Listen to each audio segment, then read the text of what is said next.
মিশরের ব্রাদারহুড আর বাংলাদেশের জামাতের যে তুলনামূলক ভিডিওটা কালকে শুরু করেছিলাম, পরে দেখলাম যে ওটার মিনিট খানেক কেটে গিয়েছিল আমি ট্রিম করতে গিয়ে শুরুটা। তো ওখানে যা তথ্য ছিল ওগুলো পরে যা বলেছি তাতে ছিল, কিন্তু যা তো গেছে গেলই। তো আজকে একটু ওইটার একটু সামারি করি, যেটা বলেছিলাম যে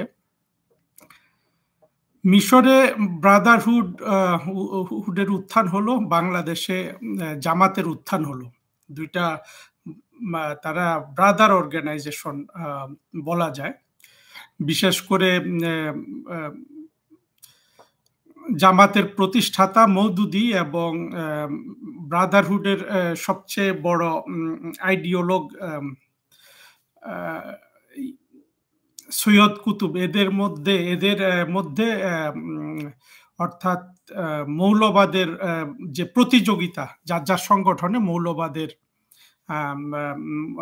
দিকে মানে কট্টর নিয়ম নীতি মুসলমানদের জন্য তৈরিতে এদের যে প্রতিযোগিতা, সেখান থেকে এদেরকে এরা অনেক দুইটা অর্গানাইজেশন অনেক যোগাযোগ রাখতো এক সময়, এখন তো রাখার সুযোগ নেই, কারণ হলো যে ব্রাদারহুডকে এখন জামাত খুঁজে পাবে।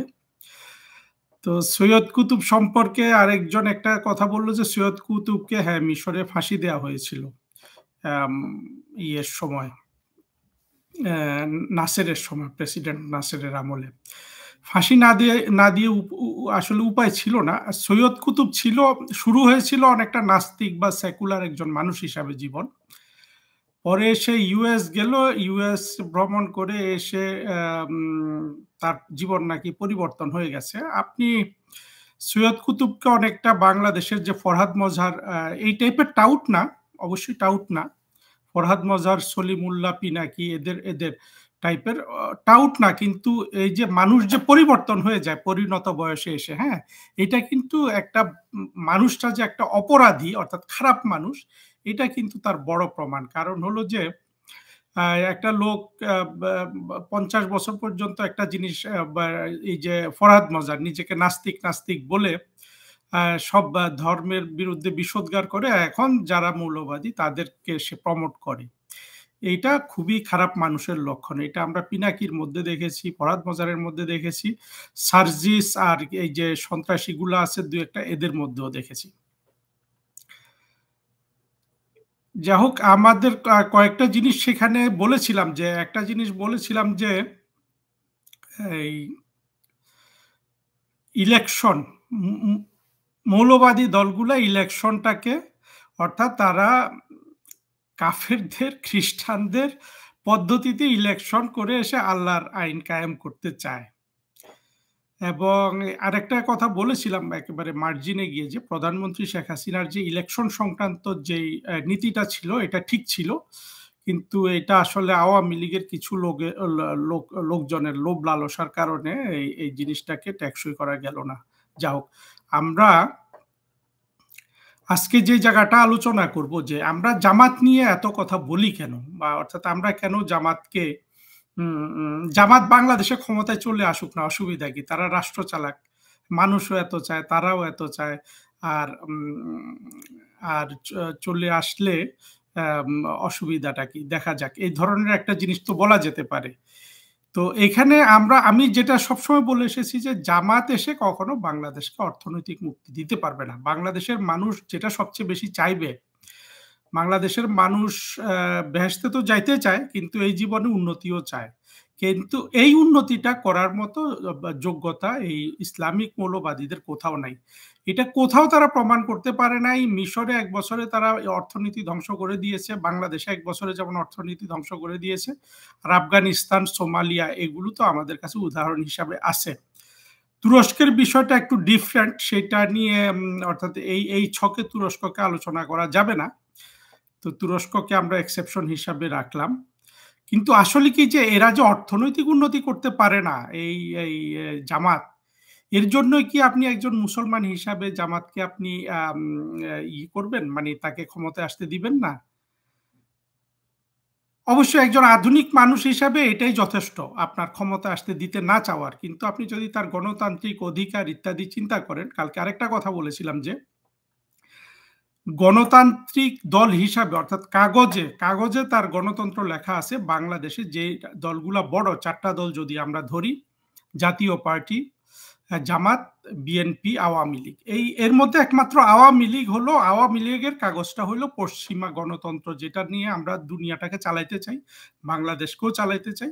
সেই পদ্ধতিতে একমাত্র আওয়ামী লীগের কাগজটা গণতান্ত্রিক, আর বাকিদের কিন্তু কাগজ গণতান্ত্রিক নয়।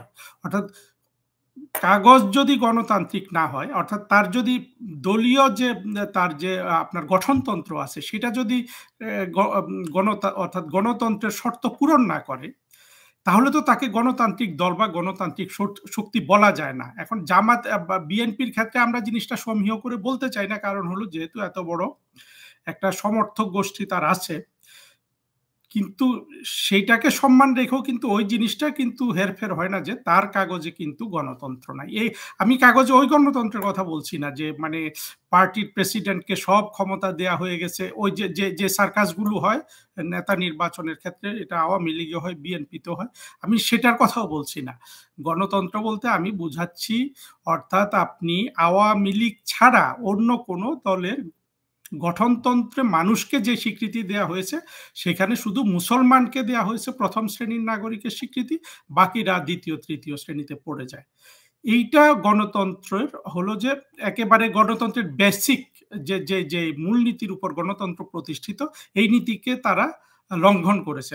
ফলে আসলে এই কোনো দলকে আপনার গণতান্ত্রিক দল বলার কিন্তু কোনো সুযোগ নাই। বাংলাদেশের মানুষ এই সচেতনতা তো নাই, আর যাদের আছে তারাও সাহস করে এই কথাগুলো বলতে পারে না, কারণ এসব কথা বলতে গেলেও তো আসলে সাহসের দরকার আছে। জামাত, ঠিক আছে, জামাত কেন ক্ষমতায় আসলে সমস্যাটা কি? এইটা শুধু যে সে অর্থনৈতিক উন্নতি পারে না, সেটাই কি আসলে সমস্যা? না, আসলে আপনি যদি একজন মানে মুসলমান হিসাবে বাংলাদেশের মুসলমানদের আজকে সবচেয়ে একটা বড় চাওয়া পাওয়া কিন্তু মানে সহজে বেহেশতে চলে যাওয়ার জন্য, তাই তো? জামাতকে ভালোবাসার পেছনে তো বড় কারণ এটাই। যে আরেকটা কারণ হয়তো আছে যে হয়তো ভাবে যে এরা আসলে অনেক কিছু করবে, কিন্তু সেটা ওরা করতে পারে না, এটা গত ১ বছরে দেখিয়ে দিয়েছে। আমি যে জিনিসটার প্রতি সবার দৃষ্টি আকর্ষণ করব, দেখেন আপনি জামাত থেকে আপনি একজন মুসলমান হিসাবে এই জন্য সমর্থন করবেন না যে জামাত ঈশ্বরকে অর্থাৎ আল্লাহকে একটা ক্রিমিনালে পরিণত করে। কথাটা শুনতে খুব খারাপ লাগছে আপনার, আমি জানি, আমার উপর রাগ হচ্ছে। যারা আল্লাহকে ক্রিমিনাল করে ফেলে অর্থাৎ অপরাধী বানিয়ে ফেলে, গুন্ডা পান্ডা বানিয়ে ফেলে, তাদের উপর আপনার রাগ হবে না, আমার উপর রাগ হবে। অর্থাৎ কিছু কিছু ভুল ধরিয়ে দিলেও কিন্তু ওই যে ভুল ধরিয়ে দেয় তার উপর কিন্তু রাগ হয়। হ্যাঁ, মনে করেন যে আপনি আমাদের হয় না যে শার্টের একটা বোতাম ঠিক মতো লাগানো হয় নাই, অথবা ধরেন কাঁধের উপর অনেক ময়লা পড়ে আছে, হ্যাঁ, যে ধরিয়ে দিবে তাকেও কি তার উপর কিন্তু আপনার একটা প্রাথমিক রাগ হয়। অথবা যারা ওই যে প্যান্টের জিপার কি বলে আপনার ও লাগাতে ভুলে যান, আপনি মনে করেন আপনার প্রধান শিক্ষক বা এইরকম কাউকে যদি ধরিয়ে দেন না, প্রথম রাগটা কিন্তু আপনার উপর পড়বে। এই যে জামাত যে মানে আল্লাহকে একটা ক্রিমিনাল তৈরি করে ফেলেছে, সেটাতে কিন্তু জামাতের উপর আপনার রাগটা পড়ছে না এই মুহূর্তে, পড়ছে আমার উপর। আমরা উদাহরণে চলে যাই। হুম, আপনি দেখবেন এই যে সাইদি আছে না, যে দেলোয়ার হোসেন সাইদি, দেলোয়ার হোসেন সাইদি তো বছরের পর বছর বাংলাদেশের মানুষের মগজ ধোলাই করেছে, তাই না? এই যে সে একটা গল্প বলেছে, এটা আমরা সবাই জানি, এটা অনেকেই বলেছে যে ওই যে নীল আর্মস্ট্রং, তারপরে এডুইন, তারপরে যারা যারা চাঁদে গিয়েছিল ওইখান থেকে ২ জন মুসলমান হয়ে গেছে চাঁদে আজানের সুর শুনে। এই গল্পটা সাইদির ওয়াজে আপনারা শুনেছেন না? এটা আরো অনেক মোল্লার ওয়াজে শুনেছেন। এটা কিন্তু একটা ডাহা মিথ্যা কথা ছিল। সাইদি জেনে শুনে মিথ্যা কথাটা বলেছে। হ্যাঁ, সাইদি জেনে শুনে মিথ্যা কথাটা বলার পরেও এখন সাইদি জেনে শুনে মিথ্যা কথাটা কেন বলল? ওই প্রশ্নটা কিন্তু আপনাকে করতে হবে যে সাইদি কি এই মিথ্যাটা বলল এইজন্য যে সে বিশ্বাস করে তার এই মিথ্যাটা আল্লাহ পছন্দ করবে। হুম? আল্লাহ কেন পছন্দ করবে? সে আল্লাহর নামে এই মিথ্যাটা করছে। মানে তার বিশ্বাস হলো মানুষের ঈমান বাড়ানোর জন্য সে একটা মিথ্যা কথা বললে এই মিথ্যা কথাটা জায়েজ। এখানে সাইদির কিন্তু ঈমানের ঘাটতি নাই। কিন্তু সাইদি যে একটা অপরাধ করছে মিথ্যা কথা বলে, আপনি চিন্তা করেন সাইদি যেই আল্লাহকে সাইদি চিন্তা করছে মনে মনে, সে ওইটাও চিন্তা করছে যে আল্লাহ কিন্তু মিথ্যাটা পছন্দ করছেন। হুম? ধড়িবাজিটা পছন্দ করছেন। তাহলে যে মিথ্যা পছন্দ করে, অ্যাকসেপ্ট করে, যে ধড়িবাজি অ্যাকসেপ্ট করে, সে কিন্তু ক্রিমিনাল হয়ে যায়। হুম? এই জিনিসটা বোঝা খুবই ইম্পর্টেন্ট যে সাইদিরা আল্লাহকে ক্রিমিনাল হিসাবে প্রতিষ্ঠিত করতে চায়। এটা অনেক জায়গায় অসংখ্য উদাহরণ দিয়ে আপনার বোঝানো যায়। ওই যে সাইদিকে যে চাঁদে দেখা গিয়েছিল, এটার পেছনে কারো, কারো আম এটা থাকতে পারে। ওরা সবাই জানে যে এটা মিথ্যা।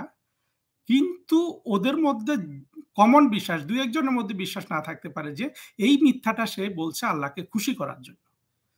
আমরা যারা মানে সাইদির বিরোধিতা করি, আমরা কিন্তু ওইটা বিশ্বাস করি না। আমরা বিশ্বাস করি যে সাইদি একটা ভণ্ড। না, সে ভণ্ড না। তার অনুসারীরাও ওই দিক থেকে ভণ্ড না।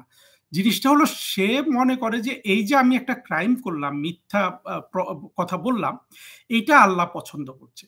হুম?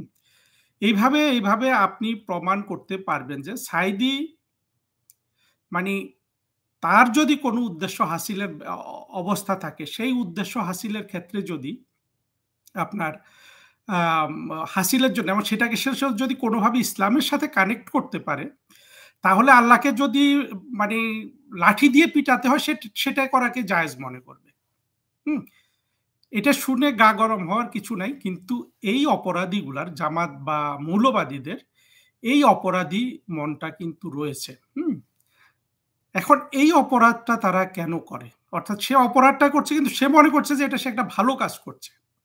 কিন্তু আপনি যদি আ মোরালিটির দিক থেকে ইথিক্যালি চিন্তা করেন, হ্যাঁ? তখন কিন্তু মানে এটা খুব গভীরভাবে চিন্তা না করলে আপনি বুঝতেও পারবেন না। আপনার কাছে হয়তো মনে হবে যে, হ্যাঁ, আল্লাহ খুশি হচ্ছে একটা মিথ্যা কথা বললে, সমস্যাটা কি?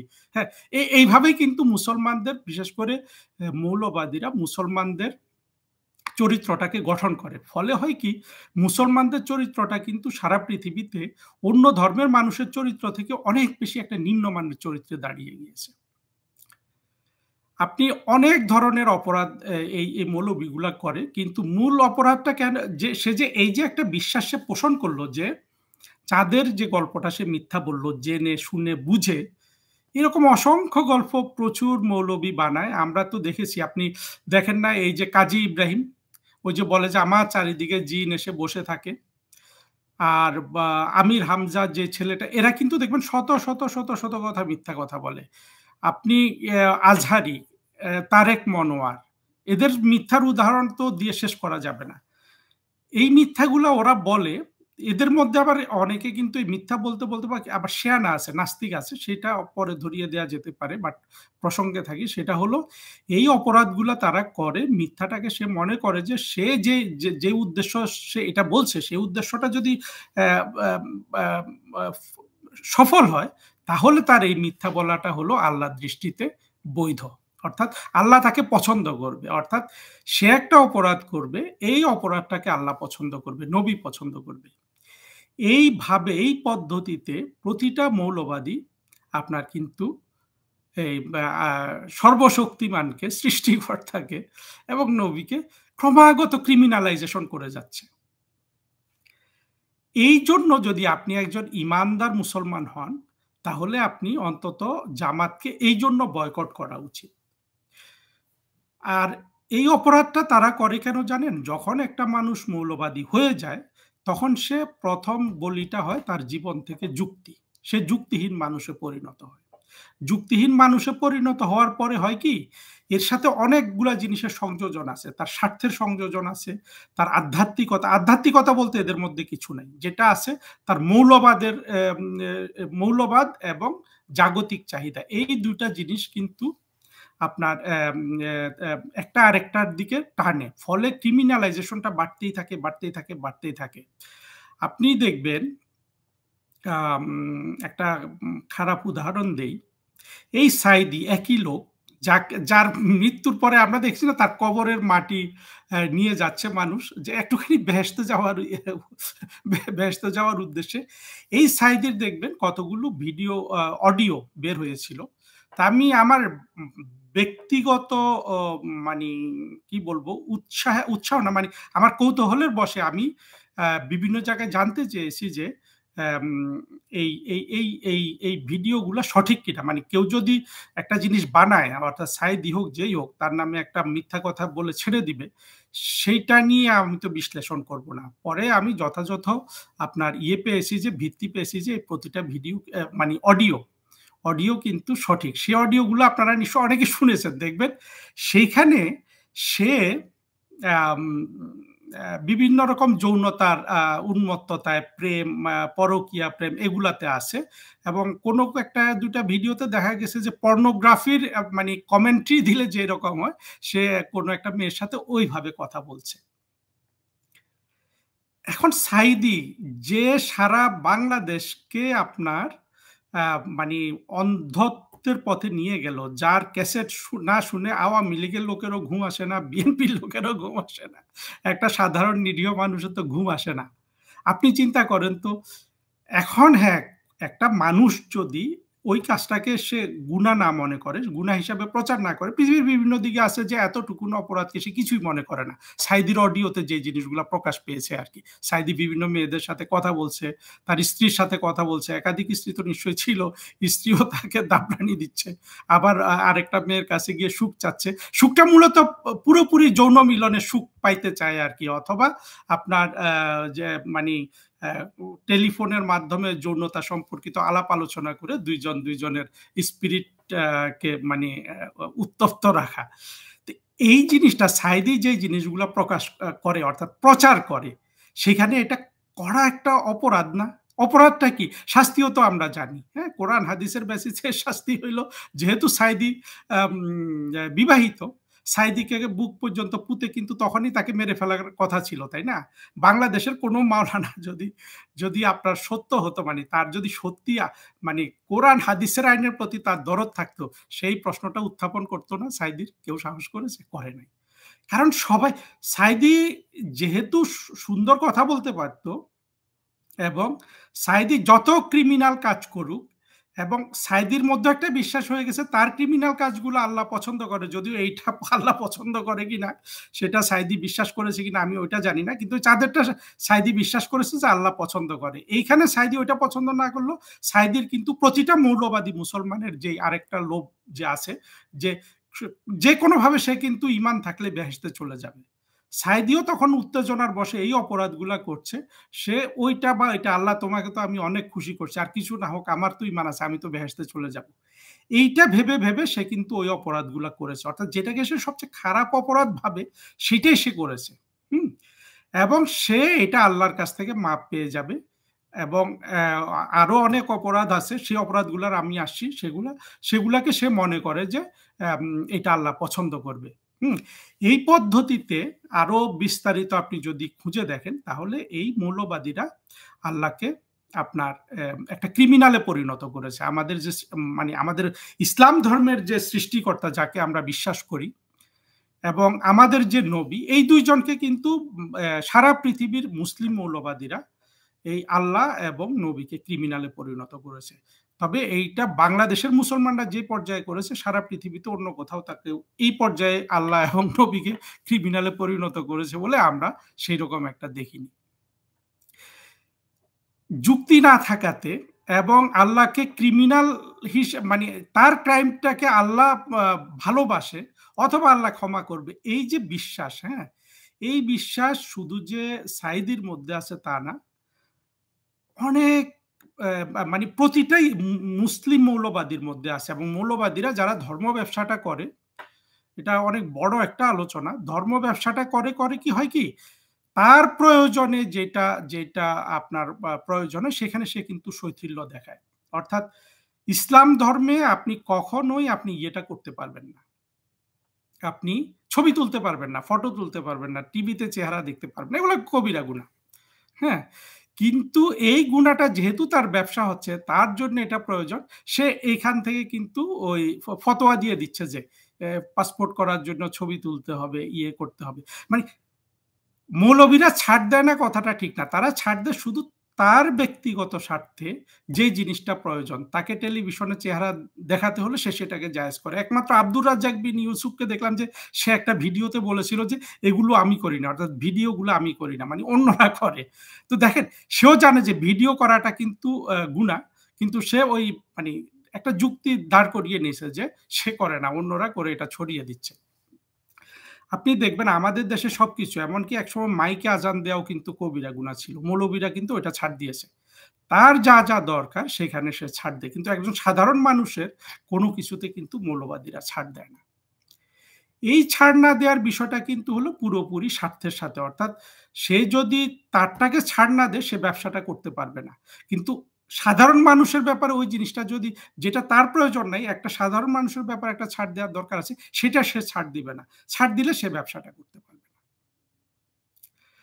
তো আমি যে জিনিসটা বলতে চাই, এবং যেটা আপনি একটু চিন্তা করে দেখবেন, যে যারা আমাদের সৃষ্টিকর্তাকে, হ্যাঁ, যারা নবীকে ক্রিমিনাল তৈরি করতেছে দিনের পর দিন, অর্থাৎ তারা যেভাবে পিকচারাইজেশনটা করে, এমনকি আপনার এগুলা যদি মওদুদির বইপত্র অনেকে পড়ে, তারাও বুঝতে পারবে। আমি খুব বেশি পড়িনি, কিন্তু আমাকে পড়িয়ে শুনিয়েছিল অনেক বাংলাদেশের এখন যারা হেফাজত আছে না, এখন তো এরা সবাই এক হয়ে গেছে। হেফাজত আর এক সময় কিন্তু জামাতকে কাফের মনে করতো, এবং তারা হেফাজতের ছেলেগুলা বিভিন্ন মাঝে ছোট ছোট ছোট ছোট বই পড়তো, বিভিন্ন ওদের বিভিন্ন মৌলবীদের লেখা, যে জামাত কতভাবে কিভাবে মওদুদিবাদটা হলো কাফেরের মতবাদ। এইখান থেকে যে জিনিসটা আমি একটা জিনিসই কনক্লুশন ড্র করতে বলবো, যে আপনার জামাতকে আপনি যদি লাই দেন, অর্থাৎ তাদেরকে যদি আপনি, তারা যে অর্থনৈতিকভাবে বাংলাদেশকে উন্নত করতে পারবে না, এটার জন্যই কেবল আপনাকে জামাতকে অপছন্দ করলে চলবে না। জামাতকে ঠেকানোর দরকার। আসলে ইসলাম ধর্মের মূল জায়গায় তারা যেভাবে ক্ষতিগ্রস্তটা করে, সেটা হলো তারা আল্লাহ এবং নবী দুইজনকেই ক্রিমিনাল হিসাবে পিকচারাইজ করে, তাদের যুক্তিতে করে। এটা ধরা খুব কঠিন, এটা নাস্তিকরা খুব ভালো ধরতে পারে, কিন্তু চিন্তা করলে আপনি, আমি, আমরা যুক্তিবাদী মুসলমানরাও কিন্তু ধরতে পারবো। এই জন্য দেখবেন ইসলামের আমাদের আল্লাহ, আমাদের নবী, এই দুটো মানে আল্লাহ এবং নবীকে পুরা পশ্চিমা জগতে বিধর্মীরা কিন্তু ক্রিমিনাল হিসাবেই জানে তাদের দৃষ্টিতে। কারণ তারা আল্লাহকে তো দেখছে সাইদির দৃষ্টিতে, তারা আল্লাহকে দেখছে বিন লাদেনের দৃষ্টিতে।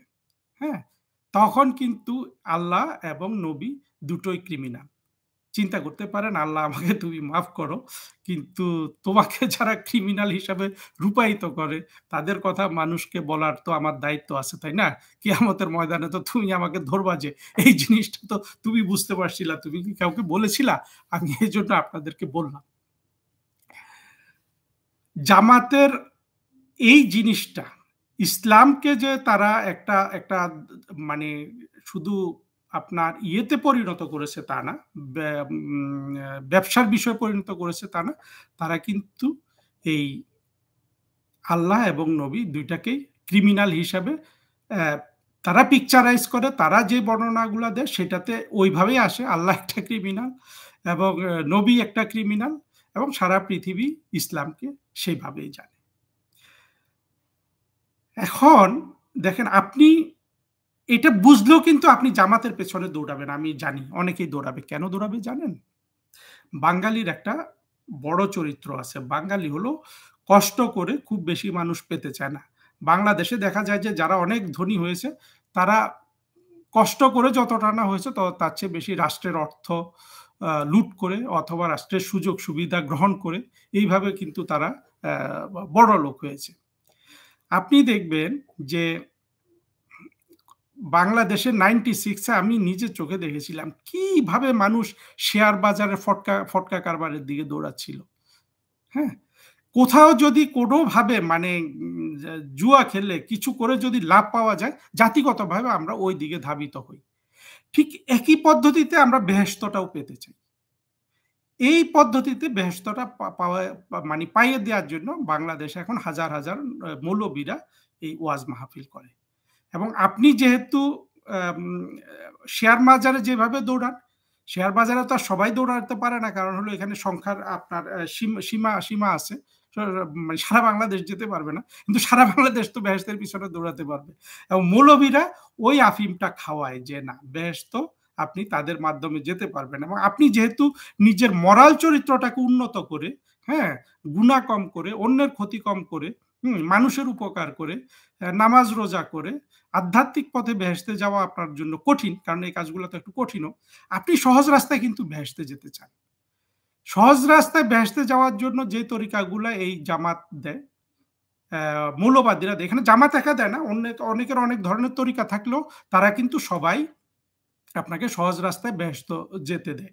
এবং সহজ রাস্তায় বেহেশত যাওয়ার সবচেয়ে সহজ উপায় আবার জামাত মৌলবাদীরা তারাই বিশ্বাস করে। সেটা হলো কি, এই যে আল্লাহর রাস্তায় খুন হয়ে যাওয়া, ইসলাম, এই যে যেভাবে ২৪শে আপনার জুলাই আগস্টে জঙ্গিদের মেরে ফেললো, জঙ্গিরা বুক বুক বুক বুক বুক মানে বুক চেতিয়ে তারা কিন্তু চলে গেছে, এবং পুলিশ একটাকে গুলি করলে শুধু সেই লোকটা যদি মরে, বাকিগুলা কিন্তু সরে না, কারণ এখানে প্রত্যেকে কিন্তু ওই যে ওরা একটা ধারণা দিছে না বাংলাদেশকে চেঞ্জ করে দেওয়ার জন্য, না, ওদের প্রত্যেকের আকাঙ্ক্ষা ছিল যে এই গুলিটা আমার বুকে কেন এখনই এসে পড়ছে না, গুলিটা পড়লেই তো আমি ওই যে একটা জাম্প করব, সেই জাম্পে আমি বেহেশতে চলে যাব, বেহেশতে চলে যাওয়ার পরে আমার ওই যে যে ৭২ হুর বা ৮,০০০ হুর বা এর মধ্যে ৬,০০০ হুর যা, সেই জীবনটা আমার শুরু হয়ে যাবে। এটার জন্য কিন্তু পুলিশ ওদেরকে সরাইতে পারে নাই ওইখানে। মানে এটা অন্যতম একটা প্রধান কারণ, এতে কোনো সন্দেহ থাকার কিন্তু কোনো কারণ নেই। এখন কথা হলো, এই জিনিসগুলার কি কোনো বেসিস কোরআন হাদিসে আছে? হ্যাঁ, আছে। কিন্তু কোরআন হাদিসে অনেক রকমই আছে। এখন এগুলোকে ইসলামের নেতারা, মুসলিম বিশ্বের নেতারা কিভাবে সেগুলাকে, কোনটা গ্রহণ করবে, কোনটাকে কিভাবে ব্যাখ্যা করবে, এটা তাদের উপর বর্তায়। এবং এখানে একটা সুবিধা হয়ে গেছে কি জানেন মৌলবীদের? আ খ্রিস্টানদের একটা ভালো সুবিধা হলো কি,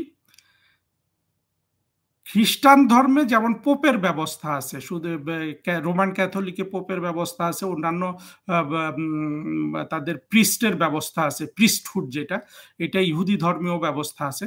তখন হয় কি, কোনো একটা সমস্যার সমাধান হলো বাইবেলের কোনো একটা লাইন, ওই পোপ যেটা বলবে সেটা। এখন ইসলামে আমরা বলি যে আমার সাথে আল্লাহ সরাসরি সম্পর্ক, কিন্তু বাস্তবে দেখা যায় এই সম্পর্কটা মানে গঠন করার কোনো সুযোগই আমি পাই না। আমার আর আপনার মাঝখানে আছে সাইদি। সাইদির অপরাধগুলো কিন্তু অসীম। আপনি দেখেন সাইদি শত শত মিথ্যা কথা বলেছে, শত শত হিন্দুকে সে মুসলমান বানিয়েছে বলে। প্রত্যেকটা মিথ্যা কিন্তু আপনি ধরতে পারবেন। প্রতিটা মিথ্যা কিন্তু ও চিন্তা করেছে যে আল্লাহ আমার মিথ্যাটাকে ভালোবাসছে। কিভাবে ভালোবাসছে? আমি যখন দেখাচ্ছি যে একটা হিন্দুকে আমি মুসলমান বানাচ্ছি, এই ধড়িবাজিটা আল্লাহ পছন্দ করছে, কারণ এতে মুসলমানরা খুশি হচ্ছে, বা অন্য একটা হিন্দুর মুসলমান হওয়ার সম্ভাবনা তৈরি হচ্ছে। এইভাবে সাইদির আপনি যদি দেখেন, সাইদির যেই পরিমাণ অপরাধ এই ইহজগতে করেছে, আপনার মনে করেন এই ওই যে চাঁদের গল্পটা বলার, এখন চাঁদের গল্প বলার পরে সাইদির কি হচ্ছে, আপনার মনে করেন যে যারা মুনকার নাকিরে বিশ্বাস করে, অবশ্য মুসলমানরা ইদানিং অনেক বেশি হাদিস নিয়ে গবেষণা করে, সেজন্য অনেকে মুনকার নাকির আর ব্যবস্থা, মুনকার নাকিরকে বিশ্বাস করে না, কারণ এটা পারস্য, অর্থাৎ জরাথুস্ত যে যে পার্সিয়ান যে ধর্ম ছিল, কি বলে অগ্নি উপাসনা, ওই ধর্মের একটা বিশ্বাস ওদের উপকথায় ছিল, সেটা আবার মুসলমানরাও মানে দেখা গেছে যে এটা সত্য ইসলামের দৃষ্টিতেও। যাই হোক, যদি ধরেন আপনি মুনকার নাকিরে বিশ্বাস করেন, সাইদির এতগুলো অপরাধ আপনি চিন্তা করেন, সে যে বলছে যে ওই যে নীল আর্মস্ট্রং মুসলমান হয়ে গেছে, সে কারণ নীল আর্মস্ট্রং মিশরে গিয়ে ওই যে আজানের ধ্বনি শুনলো, সে জিজ্ঞেস করলো এটা কি আজানের ধ্বনি, বলো ও এটা তো আমি চাঁদে গিয়ে শুনেছিলাম, সাথে সাথে সে কলমা পড়ে মুখস্থ মুসলমান হয়ে গেছে। তারপর সাইদি এটার জন্য মুনকার নাকির এখন তাকে মানে পিটিয়ে শেষ করে, মানে অনবরত পিটাচ্ছে। আবার সাইদি যে এতগুলা পর্নোগ্রাফিক কথাবার্তা বললো মেয়েদের সাথে, হ্যাঁ, আদি রসাত্মক অনেক কিছু বিবাহিত হওয়া সত্ত্বেও, এবং তাকে তো মানে এটা আবার হতো, সুবিধা হতো, ধরেন সাইদি যেই অপরাধটা ওইখানে করেছে মানে ইসলামের দৃষ্টিতে, ওই যে মেয়েদের সাথে কি বলে পর্নোগ্রাফিক একেবারে কমেন্ট্রি দিয়ে আনন্দ করছে টেলিফোনে, যেটাকে আমি সোজা একটা শব্দ আছে বলতে চাই না, ফোন সেক্স বলে, এই কথাগুলো বলতে আসলে আমার খুবই মানে রুচিতে বাধে। এইটা তো সাইদি জানতো যে এটা অপরাধ, জানতো না? সাইদি যেহেতু এটা জানতো অপরাধ, এই অপরাধটা সাইদি মাপ পেত একমাত্র মামুনুল হক বা আব্দুর রাজ্জাক বিন ইউসুফ, এরা যদি সাইদিকে বুক পর্যন্ত পুঁতে ওই সময় যদি আপনার প্রস্তর নিক্ষেপে খুন করে ফেলতো, তাহলে কিন্তু সাঈদী এই গুনাহটা থেকে মাপ পেয়ে যেত। কিন্তু সাঈদী তো এই মানে এই যে তার যে গুনাহ, হ্যাঁ? হয়ে গেছে ওইখানে, এবং সে কিন্তু জানতো এটা কিন্তু নিরীহ মুসলমান বা জানতো না তা না। এর গুনাহটা সে জেনেও যে গুনাহটা করলো, এর জন্য কিন্তু মুনকার নাকিরে যদি আপনি বিশ্বাস করেন, তাহলে কিন্তু মুনকার নাকির তাকে এখন অনবরত কিন্তু পিটাচ্ছে এই গুনাহটার জন্য। আপনার বাংলাদেশের কোনো মাওলানা এখান থেকে তাকে মাফ করতে পারবে না। এবং আপনি যদি মনে করেন মুনকার নাকিরে বিশ্বাস করলেন না, আপনি চালাক হয়ে গেলেন যে না এইটা বোধহয় জয়ীফ হাদিস, তাহলে ওই যে আরেক হাদিসে তো আছে যে এই দোজকটা তো মানে এই কবরটা তো দোজকের একটা কুণ্ড হয়ে যায় যদি অপরাধ করে, জেনে শুনে এই অপরাধগুলা করছে। তাহলে সাঈদীর কবরে এখন কিন্তু দাউ দাউ করে কিন্তু আগুন জ্বলছে। আপনি চিন্তা করেন, আপনার হয়তো মনে হচ্ছে ও সাঈদী না, সাঈদী ক্ষমাটা পাবে না কেন? কারণ সাঈদী তো সবচেয়ে বেশি এগুলা জানতো। জানার পরেও সে আল্লাহকে ক্রিমিনাল বানাইলো। কি? ওই যে নীল আর্মস্ট্রং এর গল্প বলে। জানার পরেও সে আল্লাহকে ক্রিমিনাল বানাইলো। সে ওটা বানায় নাই এটা মানে সে বানিয়েছে, যাই বানিয়েছে সেটা তার প্রতিবাদ করে নাই, করেছে? তাকে যে চাঁদে দেখা গেছে বলে শিবিরের গুন্ডা পান্ডা সন্ত্রাসীরা যে মানে মানুষ মেরে ফেললো, হ্যাঁ, সারা বাংলাদেশে আগুন লাগিয়ে দিল, এর জন্য কি জামাতের কেউ ক্ষমা চেয়েছে আজ পর্যন্ত? না, ক্ষমা তো চাইনি। আপনি আবার দেখবেন তারেক মনোয়ার কিন্তু একটা ওয়াজে বলেছে যে না, সাঈদীকে চাঁদে দেখা গেছে। চিন্তা করতে পারেন? মানে এই মৌলবীগুলা বিশেষ করে জামাতের অন্য অন্য জায়গায়ও আছে, বাট জামাতের গুলা কিভাবে সরাসরি আল্লাহকে নবীকে ক্রিমিনাল বানাইতেছে। অর্থাৎ তারেক মনোয়ার কিন্তু এটা জোর দিয়ে বলছে না সাঈদীকে কিন্তু চাঁদে দেখা গেছে। দেখা গেছে মানে হলো সে মনে করে যে এই তার যে একটা ক্রাইম মিথ্যা বলা, এইটা আল্লাহ পছন্দ করছে। তাহলে আল্লাহ ক্রিমিনাল হয়ে গেল না? হুম? এটা কিন্তু এখনো এটা করছে। তারপরে এই যে সাঈদী আরো তো কত অপরাধ করেছে, হ্যাঁ? এবং সাঈদী আরেকটা জিনিস করেছে, সেটা আমি ইসলামের দৃষ্টিতে অপরাধ বলব না। সেইটা হলো বাংলাদেশের মানুষকে সে আরেকটা বড়ি খাইয়েছে সারা বাংলাদেশের মৌলবীদেরও এবং সাধারণ মুসলমানদেরও, যে সেকুলারিজম হইলে মানে কাফের হয়ে গেল।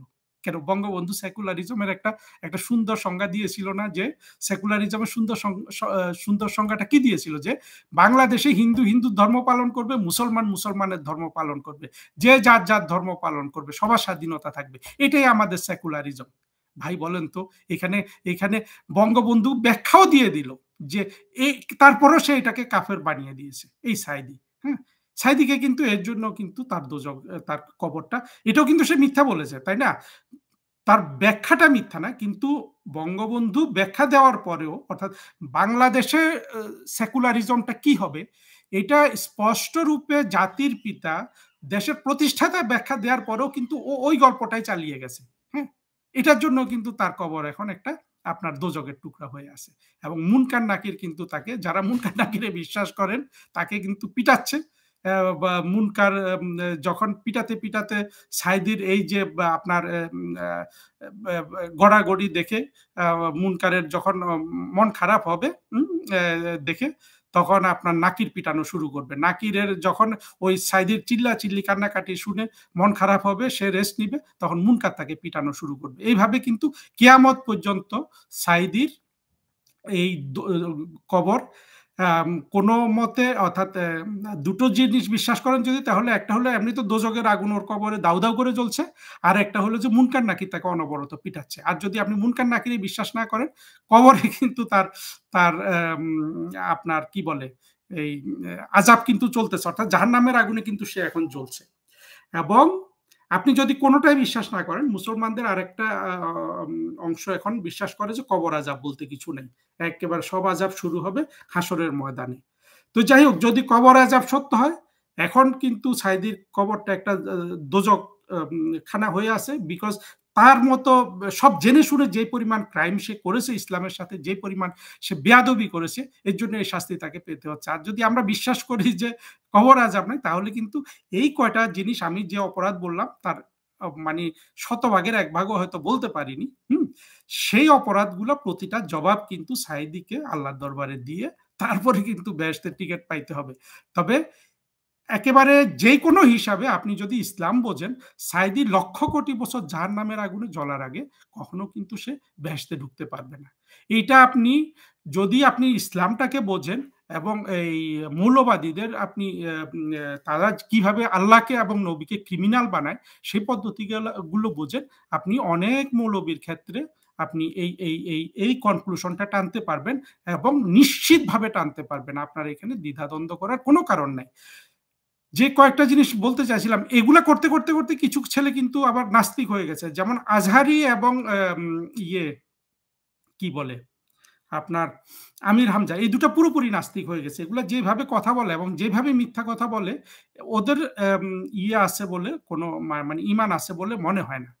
কাফের বলা যাবে না কিন্তু একজন মুসলমানকে, কাফের বললে সে যদি কাফের না হয় তাহলে আমি কাফের হয়ে যাবো। নাস্তিক কিন্তু বলা যাবে, এই জন্য দেখেন না নাস্তিক বলে যে কাউকে গর্দান ফেলে দেয়, কিন্তু আজহারির গর্দান ফেলবে না কেউ, হ্যাঁ, ওই ইয়ের গর্দান কেউ ফেলবে না, আমির হামজার গর্দান ফেলবে না, এই ফরহাদ মজারের গর্দান ফেলবে না, হ্যাঁ, তারপরে ইয়ের গর্দান কিন্তু ফেলবে না, বদরুদ্দিন উমরের গর্দান ফেলবে না। গর্দান ফেলতে আসবে কি, যে বারবার বলছে ভাই আমি ইমানদার মুসলমান, আমার কোনো লেখায় কোনো বলায় কখনো আপনি দেখবেন না ইসলামের বিরুদ্ধে, আল্লাহর বিরুদ্ধে, নবীর বিরুদ্ধে একটা শব্দ বলছে। জাফর ইকবাল সাহেব এটা বারবার বলেছে, আমি শুনেছি, তার গর্দান ফেলে দিবে।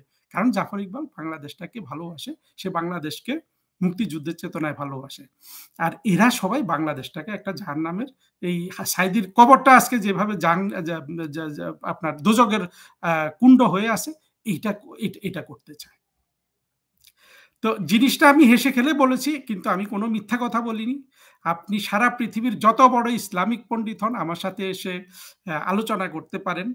আলোচনায় আপনি আমাকে পরাজিত করতে পারবেন না, কারণ আমি মিথ্যা কথা বলি না এবং আমি কোরআন হাদিস না জেনে কোনো কিছু না জেনে কোনো কথা বলি না, হ্যাঁ। তো একটু চিন্তা করে দেখবেন আপনাদের, আমি জানি রাগটা আমার উপরে পড়বে, কারণ হলো যে আমি এমন একটা জিনিস দেখিয়ে দিচ্ছি যে যে উলঙ্গ তাকে যখন দেখিয়ে দেওয়া যায়, মনে করেন যে একজন মানুষ লুঙ্গি পরেছে, পাঞ্জাবি পরেছে, হ্যাঁ, লুঙ্গিটা খুলে পড়ে গেছে, হ্যাঁ, আপনি যদি ওটা তার প্রথমে স্মরণ করিয়ে দেন, সে কিন্তু আপনার উপর ক্ষেপবে। ওইভাবে আমার উপর ক্ষেপতে পারেন, কিন্তু আমি আলোচনাটা আজকে এখানে শেষ করি, অনেক লম্বা হয়ে গেছে। আমরা মূলত ওই জায়গায় কিন্তু চলে যাব যে বাংলাদেশের জামাতের কি হবে।